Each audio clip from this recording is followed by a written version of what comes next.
நம்மளை ஒப்பு கொடுக்கலாம். எடுத்துக்கொள்வோம். யோவான் எழுதின சுவிசேஷம் 15வது அதிகாரம் 4வது வசனத்தை நம்ம வாசிக்கலாம். ஆமென்.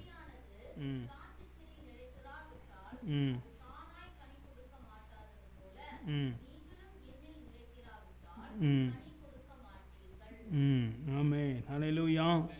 ஆண்டவருடைய வார்த்தை நமக்கு சொல்லுகிறது, நிலைத்திருங்கள். ஹல்லேலூயா. நம்ம நிலைச்சிருக்கணும். இன்னைக்குள்ள வசனம் என்னன்னா, நம்ம நிலைச்சிருக்கணும் அப்படின்றதான் கர்த்தர் நமக்கு சொல்லுகிற ஒரு வார்த்தை. ஹல்லேலூயா. நிலைத்திருக்கிறது. நிலைச்சிருக்கிறதுனா எப்படி?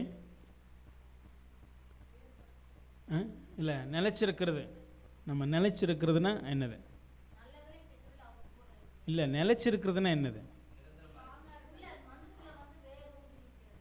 இந்த கான்செப்டில் சொல்லாதீங்க. நினைச்சிருக்கிறதுனா என்னது? முதல்ல ஒரே இடத்துல இருக்கிறது, நிலைத்து இருக்கிறது, நம்ம நிலைச்சு நிற்கிறது, நிலைச்சிருக்கிறது. நீங்கள் வீடு கட்டியிருக்கிறீங்க, அந்த பட்டணத்தில் நீங்கள் நிலைச்சிருக்கிறது இல்லையா? நிலைத்திருக்கிறதுனா ஒரே இடத்துல இருக்கிறது, நிலை மாறாமல் தடுமாறாமல் இருக்கிறது. நான் நிலையாக நிலைத்திருக்க வேண்டும் அப்படின்னு. அப்போ கிறிஸ்துவ வாழ்க்கைக்குள்ளாக ஆவிக்குரிய வாழ்க்கை, இந்த உலகத்தை சொன்னோன்னே நமக்கு ஈஸியாக புரிஞ்சிருச்சு நிலைச்சிருக்கிறதுனா என்னன்னு சொல்லிட்டு இல்லையா? ஆவிக்குரிய வாழ்க்கையில் ஆண்டவராக இயேசு கிறிஸ்து தன்னுடைய சீசர்களுக்கு எப்படி நீங்கள் நிலைச்சிருக்கணும் அப்படின்றத அவர்களுக்கு அவர் கற்றுக் கொடுத்தார். இன்னைக்கு கர்த்தர் உங்களோடு கூட பேசுகிற வார்த்தை என்னன்னா, நிலைத்திருங்கள். ஹல்லேலூயா. நம்ம நிலைச்சிருக்கணும். நம்ம யாருக்குள்ள நிலைச்சிருக்கணும்? ஆமாம், இயேசு கிறிஸ்துவுக்குள்ளாக நம்ம நிலைத்திருக்கணும். தன்னோடு இருக்கிற சீசர்களுக்கு அவர் சொல்லிக் கொடுத்தார், நீங்கள் எப்படி இருக்கணும்? எண்ணிலே நிலைத்திருங்கள். எண்ணில அப்படின்னா அவரை விட்டுட்டு நம்ம என்ன செய்ய முடியாது? மூவ் பண்ண முடியாது. வேற ஒன்றுக்கு மூவ் பண்ணக்கூடாது, வேற ஒரு கிரியைகளுக்கு மூவ் பண்ணக்கூடாது. அப்போ நிலைத்திருங்கள் அப்படின்னு சீசர்களை பார்த்து சொன்னார். இன்னைக்கு ஆண்டவர் நம்மளை பார்த்தும் நம்ம சபையை பார்த்தும் சொல்கிறாரு, நீங்களும் என்ன செய்யுங்க? நிலைச்சிருங்க. ஒரு சபையில் நிலைச்சிருக்கிறது, நீங்கள் சொன்னது போல் கம்பெனியில் நிலைச்சிருக்கிறது, ஒரு இடத்துல நம்ம நிலைத்திருக்கிறது. தடுமாறுகிற ஒரு வாழ்க்கை வேண்டாம். அலைகிற ஒரு வாழ்க்கை, அலைஞ்சிக்கிட்டே இருப்பாங்க. நிலை இல்லாத ஒரு வாழ்க்கை, தடுமாறிக்கொண்டிருப்பாங்க. அப்படின்னா அவங்களால நிலையாக இருக்க முடியலன்னு அர்த்தம் இல்லாமல். அப்போ ஆண்டவருடைய வார்த்தை சொல்லுது, சீசர்களுக்கு கர்த்தராகிய இயேசு கிறிஸ்து சொல்கிறாரு, எப்படி நீங்கள் நிலைச்சிருக்கணுன்ற ஒரு ஓமை என்ன செய்கிறாரு? ஓமையின் மூலமாக ஒரு நிலைத்திருக்கிறதுனா எப்படி அப்படின்னு அவர் சொல்லி கொடுக்குறார். நீங்கள் பார்த்தீங்க அப்படின்னா அந்த வசனத்தில் என்ன வாஸ்தம்? ம் ம் ம் ம் ம் கனி கொடுக்க மாட்டீங்க. ஹல்லேலூயா. ஹல்லேலூயா. வசனம் நீங்கள் பார்த்தீங்கன்னா இங்கே ஒரு திராட்சை செடியோடு போட்டிருக்கிறேன் இல்லையா, நிலைச்சிருக்கிறது எப்படின்னு. அதை ஆண்டவர் அப்படி தான் அதில் விளங்கப்படுத்துகிறார். அப்போ என்ன சொல்கிறாரு அப்படின்னா, என்னில் நிலைத்திருங்க, நானும் உங்களில் என்ன செய்வேன்? நிலைச்சிருப்பேன். அப்போ ஆண்டு சொல்கிறாரு, நீ என்னோட இருந்தீங்கன்னா நான் உன்னோடு இருப்பேன், நீ என்னை விட்டு போயிட்டீங்கன்னா நானும் உன்னை விட்டு போயிடுவேன், நீ எனக்கு கீழ்ப்படிஞ்சீங்கன்னா நான் உனக்கு கீழ்ப்படியும், நீ பரிசுத்தமாக இருந்தீங்கன்னா நானும் உனக்கு பரிசுத்த தேவனாக இருப்பேன். அல்லேலூயா. மாய்மானம் பண்ணோம்னா அவரும் மாய்மானம் பண்ணுவார். நடிக்கிற மாதிரி நம்ம நடந்தோம்னா அவரும் நடிக்கிற மாதிரி நடப்பார். ஆமாம். அப்போ ஆண்டவருடைய வார்த்தை ஆண்டு சொல்கிறார், உத்தமனுக்கு. ஆமாம். இல்லை, நம்ம நல்ல வசனம் சரியும், நம்ம நடக்கிறோமா, நம்ம செயல்பாடு முக்கியம். வசனம் சொல்கிறதுனால நம்ம வாழ்க்கை முன்னேற போகிறதில்ல, நம்ம செயல்பாடு, நம்ம எப்படி நடந்துக்கிறோம். என் வீட்டில் என்னுடைய வாழ்க்கை எப்படி இருக்குது, நான் எப்படி என்னுடைய குடும்பத்தை நான் நடத்துகிறேன், சமுதாயத்தில் நான் எப்படி வாழ்கிறேன், இயேசுவோடு கூட என்னுடைய ரிலேஷன்ஷிப் எவ்வளோ தூரத்தில் இருக்குது, அதில் நான் சரியாக இருக்கிறேன்னா. சர்ச்சுக்கு வந்துடுவோம் பைபிளை தூக்கிட்டேன், ஆனால் வீட்டில் நான் சபையில் இருக்கிறத போல் வீட்டில் இருக்கிறேன்னா, நான் பரிசுத்த வாழ்க்கை இருக்குதா? நான் கர்த்தருக்குள்ள வீட்டில் நான் நிலைச்சிருக்கிறேனா? நான் வீட்டில் நான் எண்ணத்தில் நிலைச்சிருக்கிறேன். ஏன்னா இங்கே இருக்கிறது 2 மணி நேரம், பல்ல கடிச்சிட்டு 2 மணி நேரம் என்ன பண்ணிடலாம், இருந்துடலாம் சபையில். ஆனால் மீதி உள்ள வாழ்க்கை உலகத்தோடு இருக்கிறோம், வீட்டில் வாழ்கிறோம். அங்கே நம்முடைய வாழ்க்கை எதில் நம்ம நிலச்சிருக்கிறோம்? வீட்டில் வாழும்போது நான் எதில் நிலச்சிருக்கிறேன்? 2 மணி நேரம் மட்டும்தான் பாஸ்டரும் விசுவாசிகளும் நம்ம பார்க்குறோம். மீதி நேரமெல்லாம் உலகத்தோடு இருக்கிறோம். தேவன் நம்மளை பார்க்குறார். எதில் நம்ம நிலச்சிருக்கிறோம்? வசனம் சொல்லுது, என்னிலே நிலச்சிருங்க, நானும் உங்ககிட்ட தான் இருப்பேன். அப்போ நான் நிலைத்திருந்தா புரிஞ்சுக்கணும், என்னோடு கர்த்தர் நிலைத்திருப்பார். நான் வீட்டில் நான் சரியுள்ளவனாக இருந்தேன்னா என் தேவன் என்னை வீட்டிலையும் சரியானவராக இருப்பார். நான் வெளியில் போகும்போது நான் சரியாக நடந்தேன்னா என் வெளியிலையும் என் ஆண்டவர் சரியாக இருப்பார். யூதாஸ் இயேசுவோடு தான் வாழுகிற மாதிரி தெரிஞ்சிச்சு. ஆனால் அவன் பிசாசோடு தொடர்புடையவனாக இருந்தான். தவறான ஆலோசனை கூட்டத்தில் தன்னை ஈடுபடுத்தி கொண்டவன் நடக்கிறவனாக இருந்தான் இல்லையா?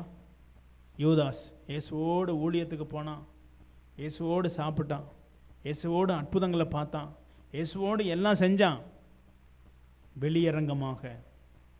ஆனால் உள்ளுக்குள்ள இயேசுக்கு மட்டும் தெரியும், சீசருக்கு தெரியாது.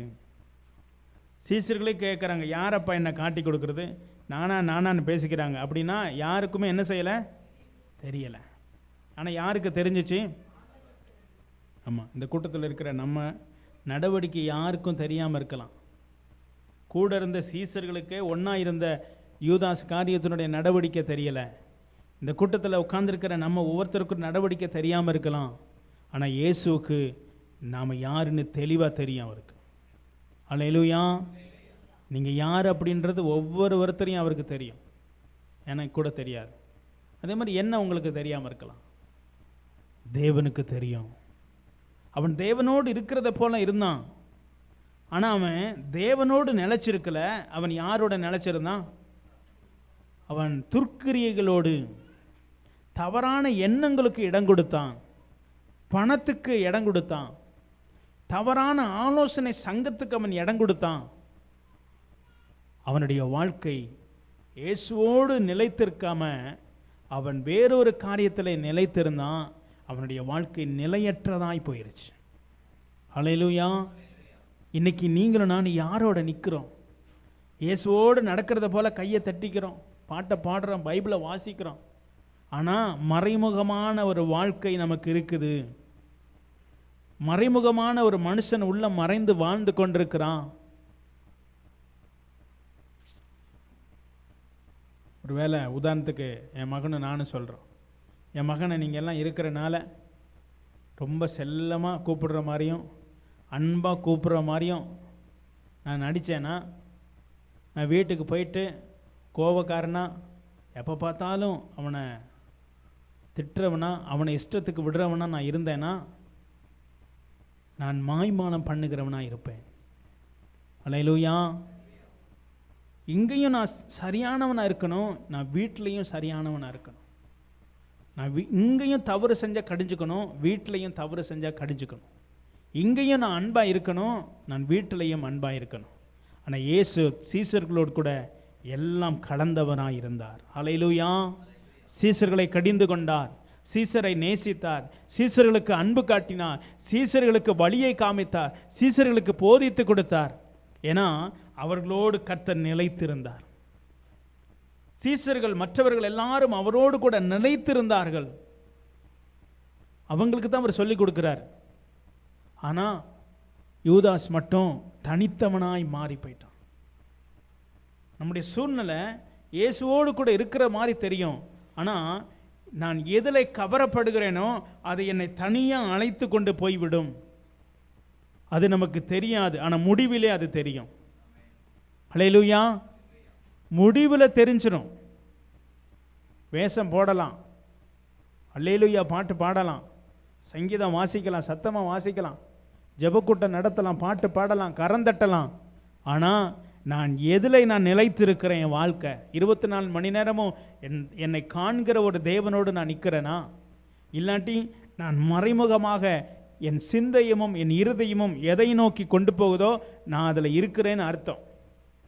அல்லேலூயா. என் சிந்தையும் இருதயமும். யூதாசுக்கு பாருங்க, சிந்தை இருதயமும் எதில் இருந்துச்சு? பணத்தில் இருந்துச்சு, உலகத்தில் இருந்தான். தவறான ஆலோசனை சங்கத்தோட தொடர்பில் இருந்தான். அவங்க போய் கூப்பிட்டு பேசிக்கிடுவாங்க, நீ காட்டி கொடுப்பியா, அவனுக்கு காசு தரேன். ஆலோசனை சங்கம் அவனை மாத்திருச்சு. அவங்க சொன்னாங்க, நீ காட்டி கொடுத்தா உனக்கு இவ்வளோ காசு தருவேன். அந்த காசு மேலே அவனுக்கு ஆசை வந்தது. பிசாசும் இயேசுவை தவிர மற்ற எல்லாவற்றையும் நம்மளை சேர்க்கும்படியாகவும் இயேசுவை பிரிக்கும்படியாகவும் நமக்கு ஆலோசனை தருவான். ஞாயிற்றுக்கிழமை வேலை செய்ய உனக்கு காசு தருவேன்னு சொல்லுவான் இல்லையா? பிசாசு எந்த உருவத்தின வேணாலும் எப்படி வேணாலும் வருவான். அவன் சொல்லுவான், அதான் வேலை நல்லா போய்கிட்டு இருக்குது, 6 நாள் வேலை செஞ்சது கர்த்தருடைய கரம், ஆனால் 7ஆவது நாள் வேலை கொடுத்தது பிசாசு. ஏன்னா இந்த 6 நாள் வேலையும் இல்லாமல் ஆக்கணுன்றதுக்காக தான் இந்த ஒரு வேலையை தரான். அந்த புத்தி மட்டும் நமக்கு தெளிவாக இருந்தால் நம்ம தப்பிச்சிடுவோம். அல்லேலூயா. இங்கே வரும்போது சந்தோஷமாக பாட்டு பாடுகிறது, ஆராதனை சிந்தைகள் எல்லாம் கரெக்டாக இருக்கும். ஆனால் வீட்டுக்கு போகும்போது நான் எப்படி நடக்கிறேன், வீட்டுக்கு போகும்போது நான் என்ன சிந்தனையில் வேலை செய்கிறேன், அதில் புரிஞ்சுக்கணும் நான் எந்த தொடர்பில் இருக்குன்னு நம்மளை நாமளே நிதானிக்கணும். நான் வீட்டில் ஆராதனை ஜெபம் ஒழுங்காக குடும்ப நடத்தலை, ஒழுங்காக பிள்ளைகளை வளர்க்கலை, நான் சரியாக இல்லைன்னா நான் வேறொரு தொடர்பில் இருக்கிறேன்னு அர்த்தம். அதுதான் என்னை என்ன செய்யும்? என்னை வழி நடத்தும். 2 மணி நேரம் சர்ச்சுக்குள்ளே இருக்கிறனால என் வாழ்க்கை நடத்தப்படாது. நான் மீதி உள்ள மணி நேரங்களை நான் யாருடைய கரத்தில் நான் ஒப்பு கொடுத்துருக்கிறேன். அப்போ ஆண்டு சொல்கிறாரு, என்னிலே நிலைத்திருங்க. நீங்களும் நானும் எதில் நம்ம நிலைச்சிருக்கிறோம்? செல்ஃபோன்லேயே நிலச்சிருக்கிறோமா? டிவியில் நிலச்சிருக்கிறோமா? உலகத்தோடு நிலச்சிருக்கிறோமா? நண்பர்களை நிலச்சிருக்கிறோமா? தேவையில்லாத சிந்தனைகளில் நிலச்சிருக்கிறோமா? மீதி உள்ள நேரங்கள் தான் நம்மளை வழி நடத்தும், ரகசியமாய் வழி நடத்தும். அது வழி நடத்துகிறது நமக்கு தெரியாது. ஆனால் முடிவில் என்ன பண்ணிடும்? முடிவில் அது விளங்கும்னு பைபிள் இருக்குது. முடிவில் யூதாசுடைய முடிவு தெரிஞ்சிருச்சு. ஆரம்பம் தெரியல, யாருக்கும் தெரியல, சீசர்களுக்கு. ஆனால் முடிவில் சீசர் வரைக்கும் தெரிஞ்சிருச்சு. இன்னைக்கு உலகத்துக்கும் அது தெரிஞ்சிருக்குது. அப்போ ஆண்டவர் நம்மளை சரிப்படுத்தும்படியாக அவர் பேசுகிறார். நம்ம வசனத்தை கேட்டுட்டு நம்ம சரியாகலைன்னா நம்ம ஒன்றுமே பண்ண முடியாது. கர்த்தருக்கு கணக்கு கொடுக்கணும். ஏன் பிரசங்கம், ஏன் சபை? நம்ம மனம் திரும்பணும், மாறணும், நம்ம சரியாகணும், அவரோடு சரியான வழியில் நம்ம கடந்து போகணும். ஹல்லேலூயா. அப்போ ஆண்டவர் சொல்கிறார், என்னில் நிலைச்சிருங்க, நானும் உங்களில் நிலைச்சிருப்பேன். புரிஞ்சுக்கணும். அப்போ நான் ஆண்டவரோடு இருந்தேன்னா, இப்போ யூதாஸ் மட்டும் ஆண்டவரோடு உண்மையாக இருந்திருந்தார்னா கர்த்தர் அவனோடு என்ன செஞ்சிருப்பார்? நிச்சயமாக இருந்திருப்பார். ஆனால் தீர்க்க தரிசனம் நிறைவேறுதல்னு ஒன்று இருக்குது.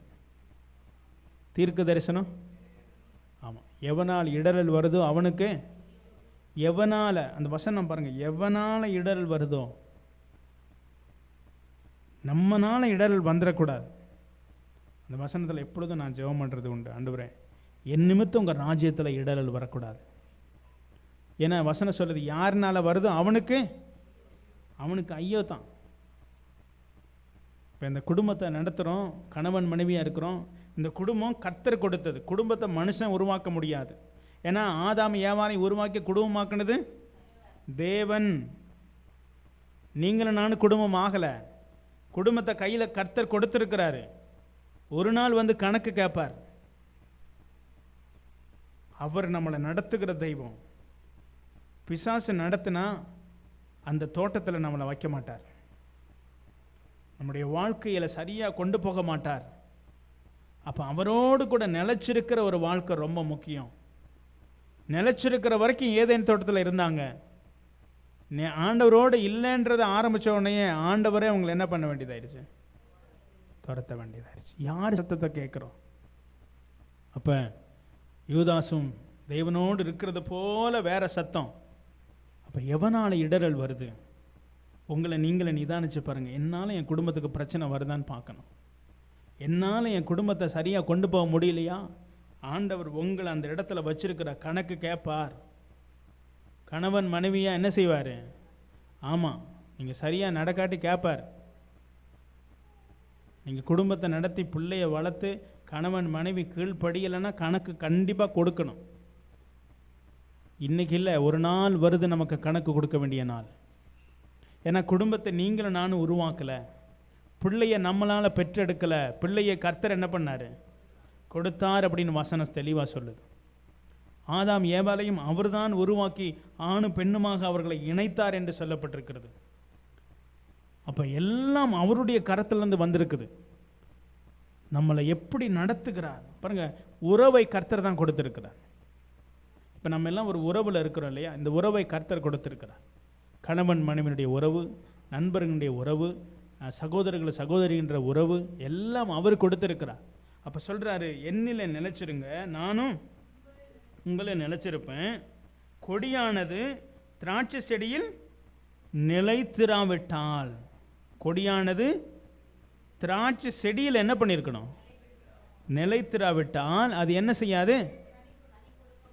அது கனி கொடுக்க மாட்டாதது போல நீங்களும் என்னில் நிலைத்தால் நீங்களும் கனி கொடுக்க மாட்டீங்க அப்படின்னு ஆண்டவர் சொல்லுகிறதை நம்ம பார்க்கிறோம். அப்போ என்னில் நிலைச்சிருங்க, நானும் உங்களில் நிலைச்சிருப்பேன். நிலைத்திராவிட்டால், கொடியானது திராட்சை செடியில் நிலைத்திராவிட்டால், கொடியானது திராட்சை செடியில் நிலைத்திராவிட்டால் அது என்ன செய்யாது? அது தானாய் கனி கொடுக்க மாட்டாது. அப்போ செடியில் அந்த கொடியானது ஒட்டு, கொடினா அப்படியே படர்ந்து போகக்கூடியது, படர்ந்து என்ன செய்யக்கூடியது? போகக்கூடியது. அப்போ நம்ம படர்ந்து போனால் மட்டும்தான் அந்த செடியோட நம்ம இருக்கிறோம் அப்படின்னு அர்த்தம். அப்போ நீங்கள் பார்த்தீங்கன்னா இங்கே நிறையா திராட்சை இருக்குது, ஆனால் மேலே போட்டிருக்கிறது எல்லாமே கொடி. செடி என்ன செய்யும்? கீழே இருக்கும், எங்கேயோ கீழைகள் இருக்குது, அப்படியே கீழே தான் அந்த செடி இருக்குது. அப்போ செடி தான் அது என்ன செய்யும்? இந்த கொடியை வளர வைக்கும். இந்த கொடி தான் கனியை கொடுக்க வைக்கும். நீங்கள் செடியில் போய், இதெல்லாம் செடி, இங்கே கீழே இருக்கிறதெல்லாம் செடி, செடியில் கனியை பார்க்க முடியாது. கொடியில் தான், மேலே பந்தல் போட்டிருக்கிறதெல்லாம் கொடி. அப்போ கொடி, அப்போ இந்த செடியில் இந்த கொடி இல்லாட்டி இது கனி வராது. அதுதான் அர்த்தம் ஆண்டு சொல்கிறார். அப்போ அவர் சொல்கிறார், நான் செடிப்பா, நீ கொடி. உனக்கு கனி வரணும் இருந்தால் நீ என்ன செய்யணும்? கனி வரலனா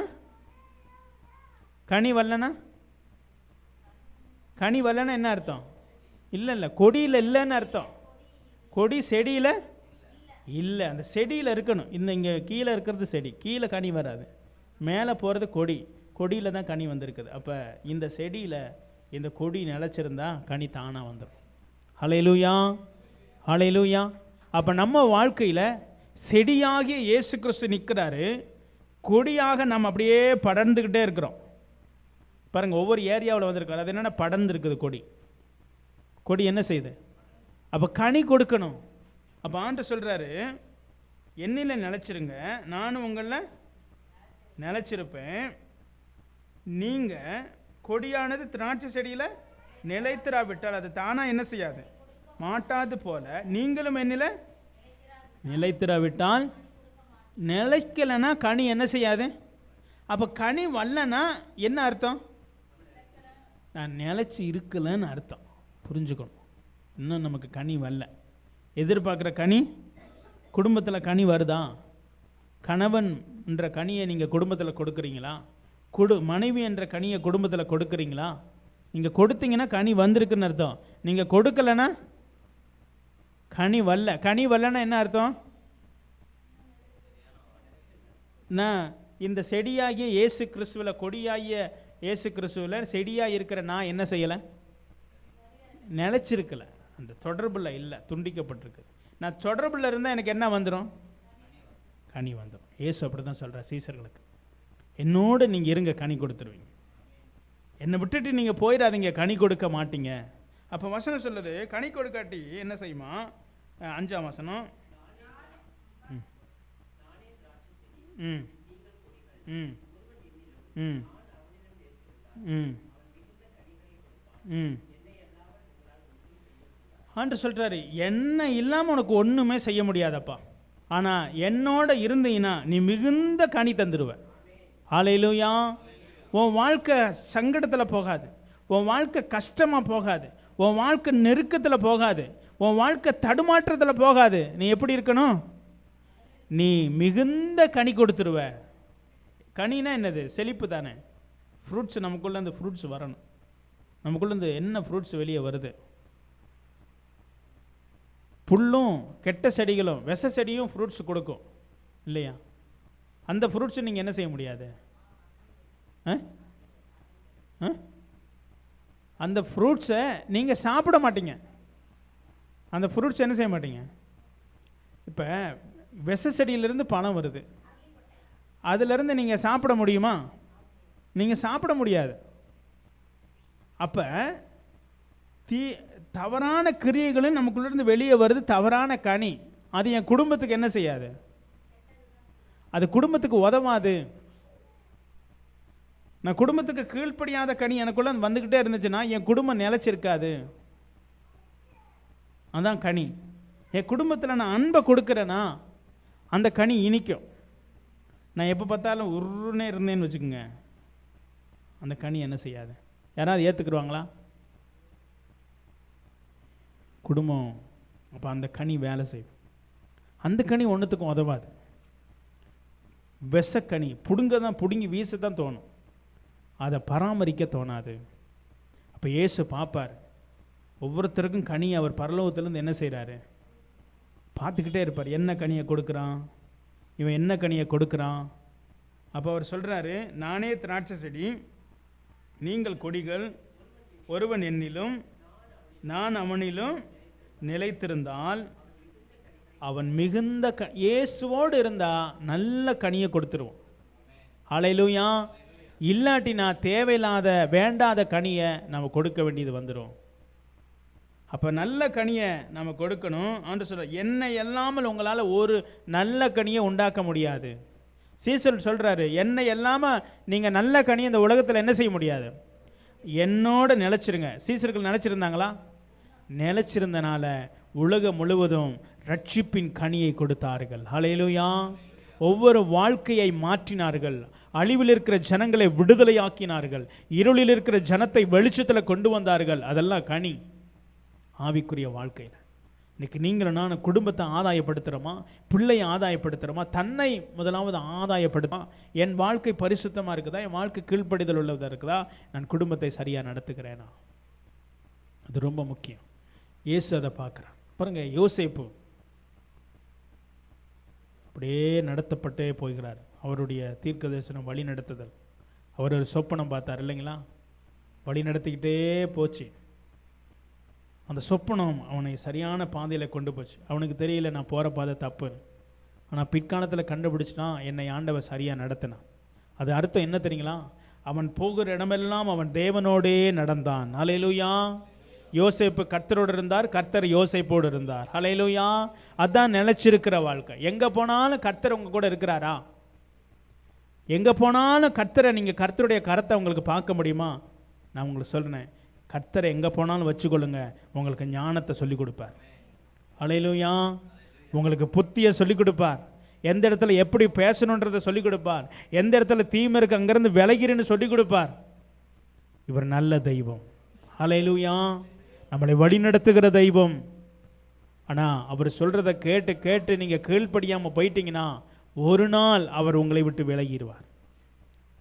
ஒரு நாள் உங்களை விட்டு விலகிடுவார். எப்படி அப்படின்னா, நீங்கள் சிம்சோனுடைய வாழ்க்கையை பாருங்கள். தேவ ஆவியானவர் சிம்சோனுடைய வாழ்க்கையில் முழுமையாய் நிரம்பி இருந்தார். ஜனத்தை விடுதலை செய்கிற ஒரு அபிஷேகத்தை சிம்சோனுக்கு கொடுத்திருந்தார் இல்லைங்களா? ஆனால் சிம்சோன் போக போக போக போக அவன் வேறு ஒன்றிலே தொடர்பில் இருந்தான். அவன் வேறொன்றிலே நிலைத்திருந்தான். தேவ ஆவியானவர் அவனை விலகிட்டார். ஹல்லேலூயா. நமக்கு தெரியாமலே நம்ம நடக்கலாம், ஆனால் நமக்கு தெரியாமலே ஆண்டவர் நம்மளை விட்டு விலகிடுவார். நீங்கள் ஜெபிக்கிற மாதிரி இருக்கலாம், ஆனால் ஜெபத்துக்கு பதில் என்ன செய்யாது? வராது. விடுதலை கொடுக்கிற மாதிரி இருக்கலாம், விடுதலைகள் வராது. வழி திறக்கிற மாதிரி இருக்கலாம், திறக்காது. புரிஞ்சுக்கணும், என் ஆண்டவருக்குள்ள நான் இல்லைன்னு அர்த்தம். அல்லேலூயா. ஆண்டுக்குள்ளே இருந்தேனா சிறைச்சாலையின் கதவு கூட எனக்காக தானாய் திறந்து விடும். அல்லேலூயா. வாசல் கதவுகளை கர்த்தர் திறப்பார். அல்லேலூயா. யோசேப்பினுடைய நெருக்கத்தை எல்லாம் ஒரு நேரம் வந்தது, கர்த்தர் எல்லா நெருக்கத்தையும் மாற்றினார், அவமானத்தை மாற்றினார், போராட்டத்தை மாற்றினார், நிந்தையை மாற்றினார். அவன் ராஜாவுக்கு அடுத்த ஸ்தானத்திலே அவன் உயர் பதவியிலே கொண்டு போய் நிலை நிறுத்தப்பட்டான். யார் செஞ்சது? கடவுள் அதை செய்தார். அல்லேலூயா. நம்முடைய ஒவ்வொரு உயர்வுக்கும் தேவனோடு நடக்க நடக்க நடக்க கர்த்தர் நமக்கு உயர்வை என்ன செய்வார்? கொடுப்பார். எனக்கு உயர்வு வருதா, என் வாழ்க்கை மேன்மை அடையுதா, புரிஞ்சுக்கணும், நான் தேவனோடு இருக்கிறேன்னு அர்த்தம். இதெல்லாம் தான் அளவுகோல், இதெல்லாம் அளவுகோல். அப்போ தான் தேவன் நம்மளை அளப்பார். மாய்மாலம் பண்ணுறவனும் களையும் நல்லா தான் வளரும்.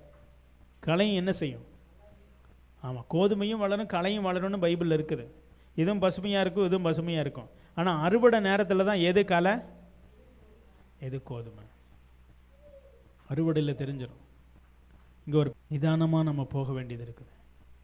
கோதுமை காலங்கள் எடுக்கும் கனி கொடுக்க, ஆனால் களை சீக்கிரமாக வளர்ந்து கனி என்ன பண்ணிடும்? சீக்கிரமாக கொடுத்துரும். நம்ம கனி கொடுக்கறது கோதுமை மணிகளாக மாறணும். அல்லேலூயா. களையோடு இருக்கிற கனிகள் நமக்கு வேணாம், விசச்செடியுடைய கனிகள் நமக்கு வேண்டாம். அதை கர்த்தர் என்ன செய்வாராம்? பிடுங்கி போட்டுருவார் அப்படின்னு அவர் இருக்குது இல்லையா? 6ஆம் வசனம் பாருங்க.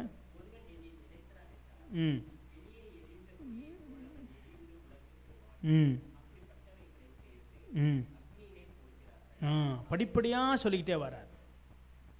முதல்ல ஒரு செடியை பற்றி சொன்னார். ரெண்டாவது நான் அவனோடு எப்படி நான் நிலைச்சிருப்பேன்னு சொன்னார். இப்போ சொல்கிறாரு, ஒருவன் எண்ணிலே நிலைத்திராவிட்டால் வெளியே எரியுண்டு.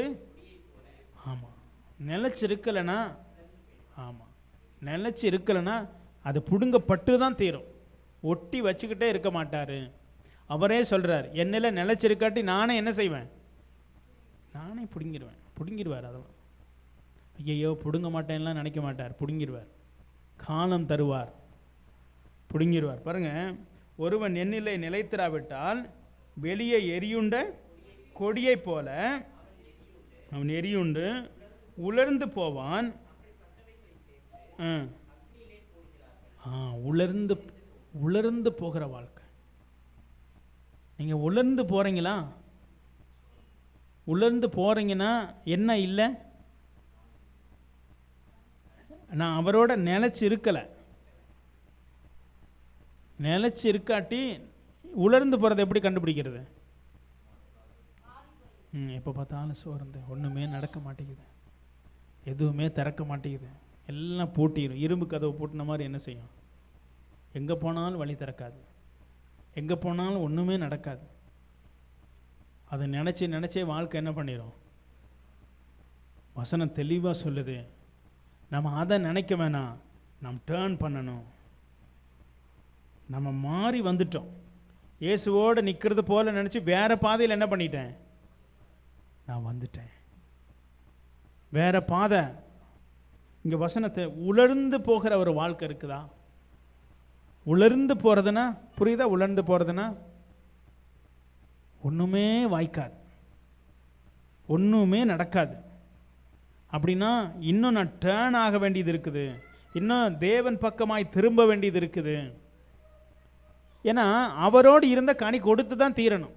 வசனம் சொல்லுது, அவரோட இருந்தவன, ஏன்னா அவர் தான் கனி கொடுக்க உற்பத்தி பண்ணுகிற தெய்வம். அவர் தான் நமக்கு கனியை கொடுக்க வைக்கிறவர், அவர் தான் வழியை திறக்க வைக்கிறவர், அவர் தான் நம்மளை மேன்மைப்படுத்துகிறவர், அவர் தான். யோசேப்பு பாருங்க, எங்க வாழ்க்கை தண்ணி இல்லாத கிணத்துல போட்டாங்க, ஆனா அநேகருக்கு ஜீவனை கொடுக்கிற வாழ்க்கையா மாறிடுச்சு. அல்லேலூயா. யோசேப்புக்கு சாப்பாட்டுக்கு வழி இல்லை, ஆனா தேசத்துக்கு சாப்பாடு கொடுக்கிற வாழ்க்கையா யோசேப்பின் கையில் தேவன் கொடுத்தார். அல்லேலூயா. இதுதான் கனி கொடுக்கிறது. போராட்டம் இருக்கும், ஆனா கனி இல்லாம போகாது. அல்லேலூயா. வேலை இல்லாம போகாது, நமக்கு ஊழியம் இல்லாம போகாது, நம்முடைய குடும்பம் கீழே விடாம கர்த்தர் நம்மளை மேன்மைப்படுத்தி கொண்டே தான் இருப்பார். ஆனா உலர்ந்து போகிறதுனா எல்லாமே அப்படியே காஞ்சிக்கிட்டே இருக்கும், அப்படியே கொஞ்சம் கொஞ்சமாக நின்றுடும். கடைசியில் ஒன்றுமே நடக்க முடியாமல் ஜீரோவில் வந்துடுவோம். தனக்கு கூட ஜெபம் பண்ண முடியாமல் பலன் என்ன பண்ணிடும்? நமக்கு ஜெபம் பண்ணுறதுக்கு சில நேரம் என்ன ஆயிரும்? ஆமாம், காலங்கள் நமக்கு வந்து சொல்லும். அப்படின்னா புரிஞ்சுக்கணும், நான் அவரோடு இல்லாமல் நான் வாழ்ந்துட்டேன், இயேசுவோடு இல்லாத ஒரு வாழ்க்கையை நான் ஓடிட்டேன். பாருங்க, ஒரு மனிதன் இயேசு இல்லாமல் ஓடுறார். யார் அது? அப்போஸ்தலன் ஐயா பவுல். சவுலா இருக்கும்போது சரியான இயேசுவை தெரியாமல் பக்தி வைராக்கிய நிமித்தமாக அவர் ஓடின ஓட்டம். ஆனால் அவர் இயேசு கிறிஸ்துவை அறிந்து கொண்ட பிறகு அவர் ஓடின ஓட்டம், 2 ஓட்டம் அவருடைய வாழ்க்கையில் இருக்குது.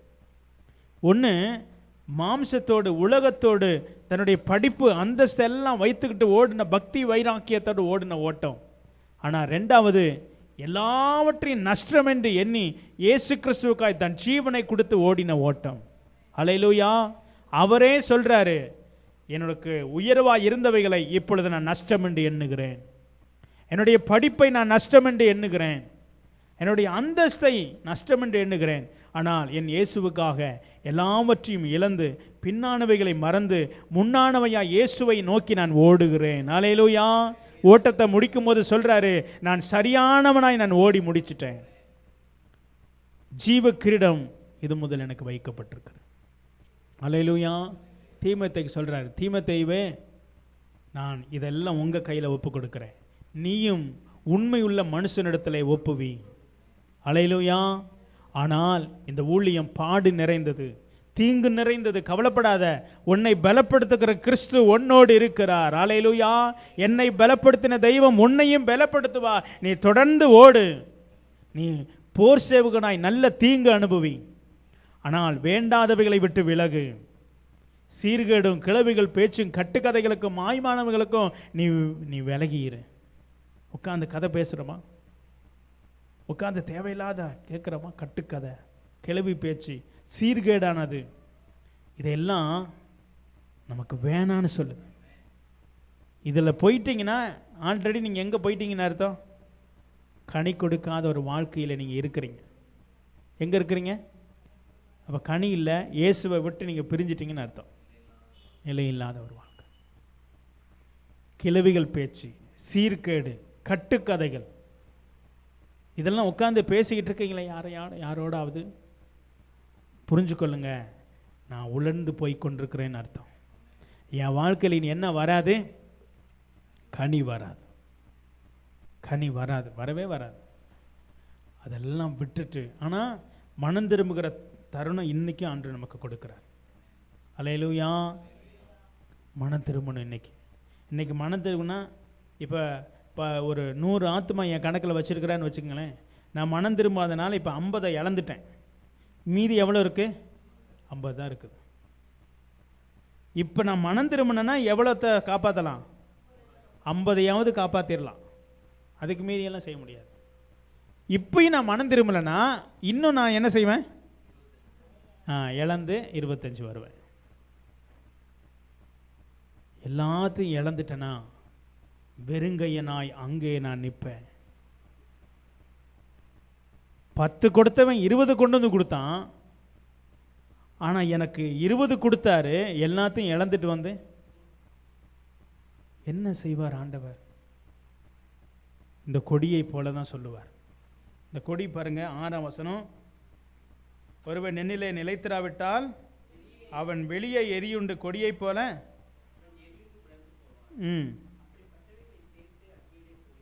அப்படிப்பட்டவைகளை சேர்த்து எங்க போயிரும்? அக்கினிக்கு போயிரும். தாளந்துகளை பயன்படுத்தாதவனையும் அப்படிதான் அவர் செய்ய போறார். அதெல்லாம் கனி கொடுக்காத செடி, அதெல்லாம் புடுங்கிடுவார். புடுங்கி இங்கே சேர்க்க மாட்டார், இங்கே சேர்த்துருவார். அல்லேலூயா. நம்ம பரலோகம் போகிறதுக்கு தான் வாஞ்சை. நம்மளை ரட்சிக்கப்பட்டுட்டோம். பாருங்க, வேத வசனம் பாருங்க, இது யாருக்கு சொல்லி கொடுக்குறாரு? சீசர்களுக்கு. நீங்களும் நான் சீசருடைய ஸ்தானத்தில் வச்சிருக்கிறார். அப்போ இயேசுவை ஏற்றுக்கொண்டுட்டோம், பரலோகம் போயிடுவோம்னு நினைக்காதீங்க. இங்கே வசனம் சொல்லுது, கனி கொடுக்காட்டி அதை பிடுங்கி எங்கே போட்டுருவாரா? அப்படின்னா ஊழியத்தை சரியாக செய்யாட்டி அக்கினிக்கு தான் போக முடியும். அப்படி தான் அந்த வசனம் சொல்லுது. நம் ஊழியக்காரர்களாக இருந்தால், சீசர்களாக இருந்தால் அன்று சொல்ல நீ கனி கொடுக்கணும். நீ ரட்சிக்கப்பட்டது முக்கியம் இல்லை, உன் வாழ்க்கை கனி உள்ளதான் என்கிட்ட இருக்கணும். வெளியில் உள்ளவங்க தான் ரட்சிக்கப்படணும், நீங்களும் நானும் கனி கொடுக்கணும். இல்லாட்டி பிடுங்கிடுவார் இந்த செடியை. அப்பா நான் ரட்சிக்கப்பட்டுட்டேப்பா, ஞானஸ்தானம் நெற்று அந்நிய பாஷை பேசுகிறேன், பரலோகத்துக்கு வந்துடுவேனா? இந்த கணக்கின்படி பார்த்தா எங்கே போயிடுவோம்? இந்த கணக்கின்படி பார்த்தா அக்கனி. இல்லாட்டி நம்ம சீசராக இருக்கக்கூடாது, எங்கே போயிடணும்? விசுவாசியாக போயிடணும். அப்படின்னா நம்ம எங்கே போயிடலாம்? சீசனாக இருந்தால் கனி கொடுக்காட்டி பிடுங்கிடுவோம். புரிஞ்சுங்களா? வசனம் புரியுதா? விசுவாசியாக இருந்தால் ரட்சிக்கப்பட்டு பேசாமல் உட்காந்தாலே போதும், என்ன கொடுக்க வேணாம், கனி கொடுக்காட்டியும் பரவாயில்ல, எங்கே போயிடலாம்? ஆனால் நான் ஊழியக்காரி, எனக்கு கர்த்தருக்கு ஏதாவது செய்யணும், சபையை நடத்தணும், கனி கொடுக்காட்டி பிடுங்கிடுவார். ஐயோ ஆண்டவரே நல்ல அந்நிய பாஷை பேசினேனே, நான் ஏற்றுக்கொண்டனே, உங்களை நல்லா துதிச்சேனே. ஆனால் சொல்வார், உன்னைய நான் அந்த இடத்துல வைக்கல, உன்னை நான் சீசராக வைத்திருக்கிறேன். அல்லேலூயா. சீசருக்கு தான் இதை சொல்கிறார். சீசனானவன் கனி கொடுக்கணும்னு அவர் எதிர்பார்க்கிறார், இல்லாட்டி பிடுங்கிருவேன்னு சொல்கிறார். அப்போ நாம் எந்த லைனில் இருக்கிறோம்? சீசராக இருக்கிறது நல்லதா, இல்லை விசுவாசியாகவே இருந்துட்டு போயிடலாமா? சீசனாக இருக்கிறது மேன்மை, அந்த மேன்மைக்கு கொண்டு வர. விசுவாசியாக இருந்தால் என்ன மட்டும் போதும்? விசுவாசினா ரட்சிக்கப்பட்டு மட்டும் போதும், பரிசுத்த வாழ்க்கை போதும், பரலோகம் போயிடலாம். ஆனால் இங்கே அப்படி இல்லை, நீ கனி கொடுக்கணும், கனி கொடுக்குற வாழ்க்கை உனக்குள்ளே இருக்கணும், இல்லாட்டி பிடுங்கிருவேன்னு சொல்கிறார். பிடுங்கி அக்கினியில் என்ன செய்வாராம்? அக்கினியில் போட்டுரும். எதுக்கு, என்ன பிரயோஜனம்? அப்போ வசனம் சொல்லுது, அடுத்த வசனம் நீங்கள் பாருங்கள், 7ஆம் வசனம்.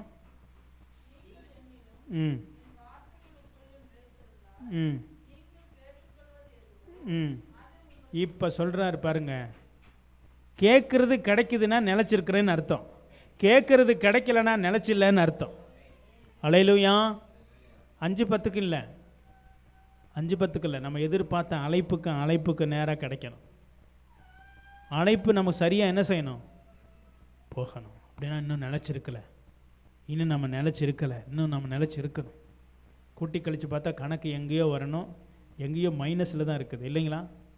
ப்ளஸ்ஸில் வந்திருக்கணும், ஆனால் இன்றைக்கி நம்ம இன்னும் மைனஸில் இருக்கிறோம். நம்முடைய வாழ்க்கை ப்ளஸ்ஸில் போயிட்டுருக்கணும், மைனஸில் இருக்கிறோம்.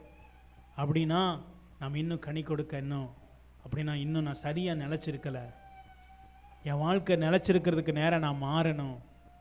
அப்போ நம்ம மனம் திரும்புவோம், ஆண்டவரே என் வாழ்க்கையை மாற்றுங்கப்பா, நிலைத்திருக்கிற வாழ்க்கை எனக்குள்ளே வரணும் ஆண்டவரே அப்படின்னு சொல்லுங்க. ஆண்டு சொல்லாரு, நீங்கள் என்னிலும் என் வார்த்தை நீங்கள் என்னிலும் என் வார்த்தை. அப்போ வார்த்தைனா என்னது? அவர் சொல்லுகிற ஒவ்வொரு வார்த்தையும் என்னில் எப்படி நிலச்சிருக்கிறது, எப்படி கண்டுபிடிக்கிறது? ஆமாம், இல்லாட்டி தெரிஞ்சிடும் நல்லாவே. வார்த்தை என்ன செய்யும்? ஆமாம், நம்ம எப்படி நடந்துக்கிறோம். வார்த்தை சொல்லுது, அன்பாயிரு, நேசி, கீழ்ப்படி, பொறுமையாயிரு. அது நீங்கள் இல்லாட்டி நீங்கள் வேஸ்ட்டுன்னு அர்த்தம். வசனம் சொல்லுது, நீங்கள் என்னிலும் அவருடைய வார்த்தை உங்களிலும் நிலைச்சிருந்தா நம்ம கேட்டுக்கொள்வது அது கிடைக்கும். அப்போ வார்த்தையை எனக்குள்ளே நிலைச்சிருக்காட்டி நான் கேட்குறது ஒன்றுமே எனக்கு கிடைக்கவே கிடைக்காது. கிடைக்கலன்னா வார்த்தையில் நான் நிலச்சி இருக்கலை அப்படின்னு அர்த்தம். என்ன வசனம் பொய் சொல்லாது. வார்த்தையில் சரியாக இருந்தால் கேட்குறதெல்லாம் என்ன செய்யும்? இப்போ கேட்குறதெல்லாம் நிறைவேறி இருக்குதா? கொஞ்சம் நிறைவேறி இருக்கும், 5%, 10% தான். ஆனால் நம்ம போகணும் நிறையா, இன்னும் நமக்கு நிறைவேறலை. அப்போ இன்னும் நம்ம சரியாக என்ன செய்யலை, இன்னும் இல்லை, நம்ம நடக்கணும். அவருடைய வார்த்தை சொல்லுது, சகோதர சிநேகம் நிலைத்திருக்க கெடுவது, கணவன் மனைவி அன்பு நிலைத்திருக்க கெடுவது. இதெல்லாம் அவருடைய வார்த்தை தானே. வசனம் சொல்லுது, என்னில் நிலைச்சிருங்க, என் வார்த்தையில். நீங்கள் என்னிலும் என் வார்த்தை. ஆமாம், நீங்கள் என்னிலும் அவருடைய வார்த்தை. இப்போ சொல்லுது சகோதர சிநேகம் நிலைத்திருக்கணும்னு சொல்லுது. நம்ம சகோதர சிநேகம் நிலைச்சிருக்குதா? கணவன் மனைவி அன்பு நிலைச்சிருக்குதா? கணவனுடைய உறவு நிலைச்சிருக்குதா? குடும்பத்தினுடைய உறவுகள் நிலைச்சிருக்குதா? அப்போ அது நிலைச்சி இல்லை. அப்போ ஆண்டுடைய வார்த்தை எனக்குள்ளே நான் இன்னும் சரியாக இல்லை. கணவன் மனைவியை மதிக்கிறோமா? பிள்ளைங்களுக்கு சரியான போதனையை வழிகாட்டுகிறோமா? ஏன்னா இது இருந்துச்சுன்னா நான் சரியாக நடப்பேன், இல்லைங்களா? வசனம் சரியாக இருந்தால் நான் சரியாக என்ன செய்வேன்? நான் நடப்பேன். அப்போ அவருடைய வார்த்தை எனக்குள்ளே இல்லை. அப்போ சொல்கிறாரு, அவர் வார்த்தை எனக்குள்ளே இல்லை, நான் கேட்டுக்கொள்கிறது எதுவுமே எனக்கு கிடைக்காது. கேட்டுக்கிட்டே இருக்க வேண்டியதான். ஆண்டவர் பார்ப்பார், இதுக்கு திரும்பு, வேதத்துக்கு திரும்பு, வேதத்துக்கு திரும்பு சொல்லிக்கிட்டே இருப்பார். இஸ்ரவேல் ஜனங்களை சொன்னார், வேதத்துக்கு சத்தத்துக்கு என்ன செய்யுங்க? செவி கொடுங்க, திரும்புங்க, திரும்புங்க, திரும்புங்க. வெளிப்படுத்தல கூட சொல்கிறார், காதுள்ளவன் திரும்பு, வார்த்தைக்கு திரும்பு, வார்த்தைக்கு திரும்பு, வார்த்தை. எரேமியாவை அனுப்புகிறாரு, எசேக்கியேலை அனுப்புகிறாரு, ஜனத்தை திரும்ப சொல்லு, திரும்ப சொல்லு, திரும்ப சொல்லு. அப்போ திரும்பணும். திரும்பினா மிகுந்த கனி கிடைக்கும். திரும்பாவிட்டால் நாம் பிடுங்கப்பட்டு அக்கினியிலே விழுந்து விடுவோம். நாம் நம்முடைய வாழ்க்கை பிரயோஜனமற்ற வாழ்க்கையாய் மாறிடும். அன்று சொல்றார், நிலைத்திருங்கள். எப்படியா? திராட்சை செடியை போல. ஒரு கொடியில் அந்த செடியானது நிலைத்திருந்தா அந்த திராட்சை செடி மிகுந்த கனிகளை கொடுக்கும். அன்று சொன்னார், என்னை இல்லாமல் உங்களால் கனி கொடுக்க முடியாது. அப்போ புரிஞ்சுக்கொள்ளுங்க, நான் கனி கொடுக்கலைன்னா அவர் இல்லாமல் நான் என்ன செய்ய முடியாது? கனி கொடுக்க முடியாது. தெளிவாக சொல்லிட்டார். அப்போ என்கிட்ட கனி இல்லைன்னா நான் அவரோட நிலைச்சிருக்கலன்னு அர்த்தம். அப்போ அவரோடு நிலைச்சிருந்தா வசனம் சொல்லுது, நீங்கள் மிகுந்த கனிகளை என்ன செய்வீங்க? நீங்கள் கொடுப்பீங்க. 8ஆம் வசனம்.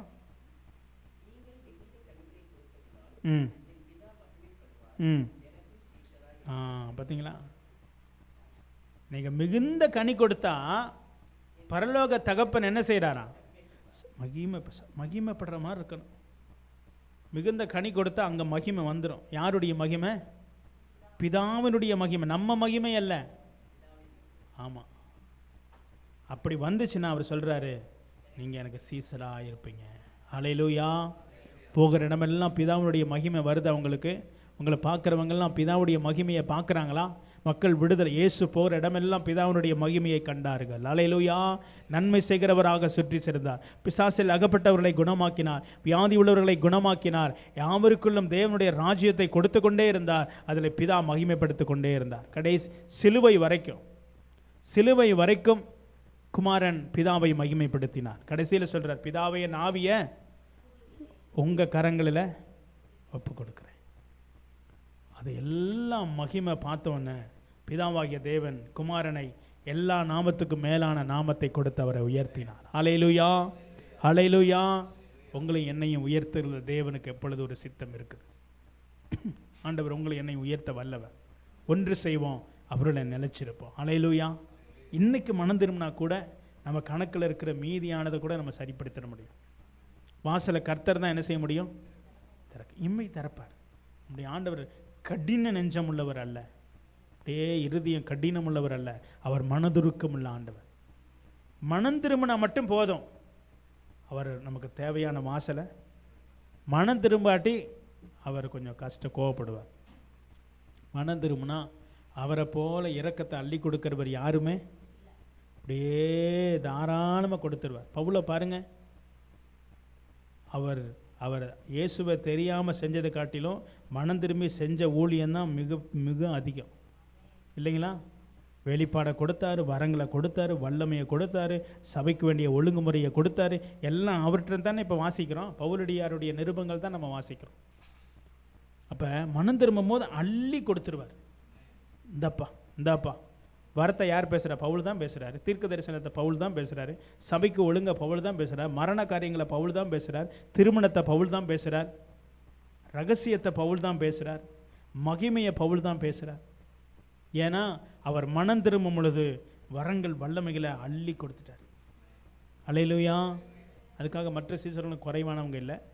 அவங்களை அழைத்த அழைப்பில் அவங்களுடைய நிருபங்களும் தேவ அன்பை எழுதிக்கிட்டே இருக்கிறாங்க. மற்ற சீசர்கள்லாம் பார்த்தீங்கன்னா எல்லாத்தையும் வாசிங்கன்னா அந்த அன்பை, ஏன்னா அவர் கூட வாழ்ந்தனால என்ன தான் தெரியுது அவருக்கு? இயேசுவின் அன்பை. யோவான்லாம் வாசிங்கன்னா அன்பு வெளிப்படுத்திக்கொண்டே இருப்பார். யோவான்லாம் பார்த்தீங்கன்னா அன்பை அள்ளி கொடுத்துக்கிட்டே இருப்பார். நீங்கள் யோவானெல்லாம் வாசித்து பாருங்கள். 1 யோவான் 2 யோவான் இதெல்லாம் சீசர்கள். மற்ற சீசர்கள் பார்த்தீங்கன்னா இயேசு எப்படிப்பட்டவர், இயேசு என்ன செய்வார், ஓடோடி போய் உதவி செஞ்சிடுவார் சிறு பிள்ளையை போல, இல்லைங்களா? நிருபங்கள் மற்றெல்லாம் வாசிங்க, அதிலெல்லாம் இயேசுவின் அன்பு. ஏன்னா அது கூடயே வாழ்ந்துட்டாங்க. ஆமாம், யோவான். அப்போ கூடயே வாழ்ந்துட்டாங்க எல்லா சீசர்களும். அதனால் அவருடைய அன்பை தெரியும் அவங்க எல்லாத்துக்கும். ஆனால் பவுலடியார் அப்படி இல்லை, கூட இல்லை, அவர் ஆவியில் நடந்தார். அதனால் வரங்கள், வல்லமைகள், வெளிப்பாடுகள், அந்த அந்த ஏன்னா அவருடைய ஞான வித்தியாசம் இல்லையா, அதனால் தேவையான அதே மாதிரி அதில் தாகமாக தேடினார். அதனால் அந்த கிருபை ஆக மொத்தம் எல்லாத்தையும் சபைக்கு கொடுத்துட்டார். நீங்களும் நான் எதில் நிலைச்சிருக்கிறோம்? அப்போ நிலைத்திருக்கிற ஒரு வாழ்க்கை நீங்கள் நிலைச்சிருக்கணும். நிலைச்சிருந்தா நம்ம கனி கொடுப்போம். ஒன்றே ஒன்று மனசில் வச்சுக்கொள்ளுங்க, என் வாழ்க்கை கனி இல்லாமல் இருக்குதுன்னா நான் நிலைச்சிருக்கலன்னு அர்த்தம். நான் நிலைச்சி இல்லாமல் போயிட்டா நான் உலர்ந்து போயிடுவேன். சிம்சோனுடைய வாழ்க்கை உலர்ந்து போயிடுச்சு இல்லைங்களா? சிம்சோன் உலர்ந்து போயிட்டார். அதுக்கடுத்து யார் போயிட்டா? யூதாஸ் உலர்ந்து போயிட்டார் இல்லைங்களா? ஆனால் தேவனோடு நடந்த சில பேர், ஆதாம் ஏவாள் கீழ்ப்படியாமை தன் ஸ்தானத்தை இழந்துட்டாங்க. சவுல் இல்லையா, ஏலி இழந்துட்டாங்க. ஆனால் கீழ்ப்படிஞ்ச தாவீது, இயேசு கிறிஸ்து, இவங்கெல்லாம் பார்த்தீங்கன்னா எல்லாத்தையும் பெற்றுக்கொண்டாங்க. இயேசு கிறிஸ்து பிதாவுக்கு கீழ்ப்படிஞ்சார் இல்லைங்களா? கடைசி வரைக்கும் அவர் கீழ்ப்படிஞ்சவரா மனம் திரும்பும் பொழுது பேதுரு மனம் திரும்பினார், பவுல் மனம் திரும்பினார். மனம் திரும்புகிற இறுதியும் பெரிய ஆசீர்வாதத்தை நமக்கு என்ன பண்ணிடும்? கொண்டு வந்துடும். அல்லேலூயா. நம்ம கண்களை மூடி கர்த்தருடைய கரத்தில் நம்மளை ஒப்பு கொடுக்கலாம். ஆண்டவரே என்னை நடத்துங்க. கேட்குற மாதிரி விட்டுட்டு போயிடாதீங்க. நீங்கள் மாறணும். நம்ம எல்லாரும் மாறணும். நம்ம எல்லாம் மாறணும். நம்முடைய வாழ்க்கை கனி கொடுக்கணும். நம்ம எல்லாரும் ஒவ்வொருத்தரும் கனி கொடுக்கறதா இருக்கணும். கனி கொடுத்தா பிதா மகிமைப்படுவார். அதுக்கு பிறகு நீங்கள் எனக்கு சீசர்களாக இருப்பீர்கள். எல்லாம் ஜெபம் பண்ணுவோமா? எசப்பா, என் வாழ்க்கையை மாற்றுங்க, என் பேச்சை மாற்றுங்க, என் செயல்பாடை மாற்றுங்க, என் இருதயத்தை மாற்றுங்க. நான் நடக்கிறத எப்பொழுதும் நடக்கிறது போல நான் நடக்காமல், ஆண்டவரே உமக்குள்ள பரிசுத்தமாக நான் சரியாக சமுதாயத்துக்கு வெளிச்சம் கொடுக்கிற, கனி கொடுக்கிற வாழ்க்கையை எனக்கு தாங்க ஆண்டவரே. எல்லாம் ஜெபம் பண்ணுறீங்களா?